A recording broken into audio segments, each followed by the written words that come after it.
ப்ளவுஸோட அகலம், அதாவது மார்பு சுற்றளவு எவ்வளோ இருக்குது அப்படின்னு பார்க்கலாம். இந்த ஃபஸ்ட்டு கொக்கி லெஃப்ட் சைடு எடுத்துக்கலாம்.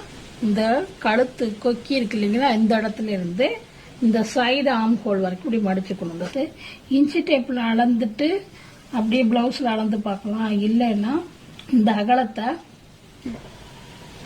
இந்த இடத்துல இன்ச்சு டேப் ஒட்டியிருக்கும் சில மிஷின்களில். அப்படி இல்லை அப்படின்னா இந்த கார்னரில் இந்த கழுத்த பகுதியை வச்சு இந்த ப்ளவுஸோட அகலத்தை மார்க் பண்ணிக்கணும். முன்துண்டோட அகலத்தை மார்க் பண்ணிக்கணும். ஏதாவது ஒரு பக்கம் எடுத்தால் போதும். இதே கொக்கி பார் சைடு இந்த பக்கம் எடுத்தோம் அப்படின்னா இதை எடுத்துக்க கூடாது. இந்த இடம் இல்லாமல் வெறும் அகலத்தை மட்டும் எடுத்துக்கணும். இந்த இடத்த விட்டுறணும், இந்த இடத்த சேர்த்துக்க கூடாது.